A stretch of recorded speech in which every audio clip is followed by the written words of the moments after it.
the video I done on Bloodrik, it's done pretty well compared to, like, I've done videos of DC books in the last few weeks and Witchblade, and like literally no interest. I don't know. Witchblade, it's like no one on earth is reading that book, like, and but this got, like, I don't know, I think I'm coming up to like 100 views on this one, so that doesn't mean everybody watches the whole video, but I don't know, it's kind of like, right, there must be a bit of interest in this Bloodrik, maybe, I don't know, like, is there plenty of people out there, plenty of fans, like, I don't know why I thought I clicked on issue, hang on a second, issue 2 is what I'm on here, yeah, here we go.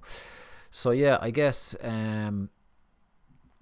just to sum up issue 2, I think I was expecting for some kind of plot to arrive, as in like this is the greater story of Bloodrik, but we didn't get that. We just got more of the same from issue 1. Not that I'm complaining, like it's still is steeped in all that kind of just, you can almost feel everything in the environment in this book, which is amazing. Like just the ability of the guy Andrew Crank, is it, just to kind of portray, I don't know, like hunger, pain, determination, like just emptiness, all this kind of stuff is, it's like, it's so well done, like, but like essentially, if it continues doing this for the whole book, and like there's no real plot and it's just kind of these kind of random hunting expeditions and stuff, I probably will be a little bit disappointed, to be honest.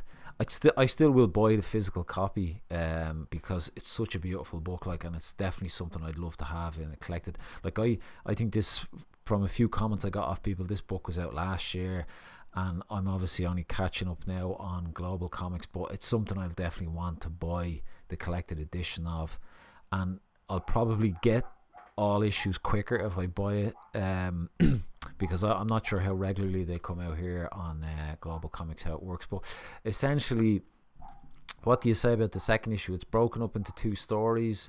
I'm not really gonna go into the specific of the story of what's happening. Like, it looks like the first half progresses from the first half of the first book, and then you've got another story at the end where Bloodrik is kind of, I guess he's just looking for food, and he eats these weird plant, or these weird kind of, they look like pumpkins or something, like, and he just like absolutely trips out, like, and there's a lot of really cool kind of there's so much kind of play with the visuals, and I think it ties in with him being hungry and delirious, and like you really do get that in this, like here where the bear takes his deer away, and like he sees this like herd of of deer like running through him, but it's just like, this is a beautiful page here where it's like it says the vision of everything he wanted decayed around him. Like, so it was like he really wanted a deer, saw, I don't know, hundreds, thousands of them, and then they just kind of all disappear into nothing.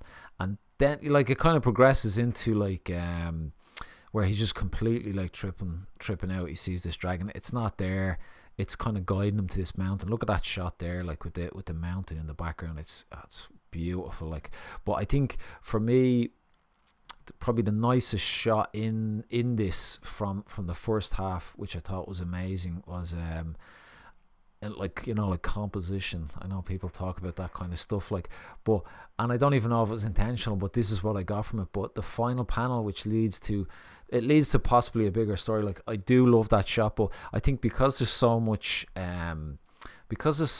snow here, and like he's pretty small in that, and then you've got the this house here with the smoke coming out of it, it just, that smoke, or that snow feels like so heavy and like so hard to get through, just, you know, just to get up there, like. And I do think the composition is really what's helping that. Like, I really love that shot there, like.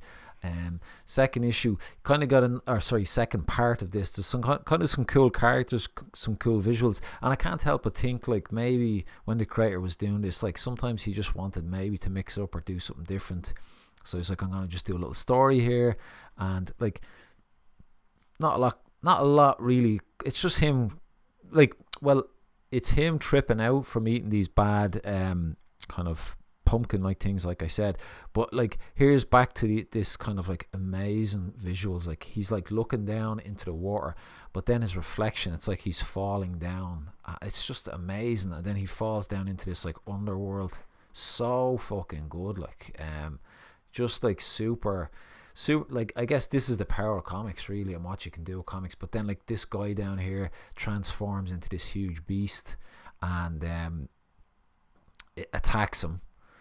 And then like, look, it's pulling like, well, it's pulling arms and legs off of something else, like, because there's like lots of bodies and skulls and stuff down there. But essentially it's him just tripping out, like, you know, he's got this raccoon in his hands, like, so he's obviously seeing stuff, like. But it just ties in more with kind of him hunting and like someone else telling a story about him. But I'm gonna leave it at that.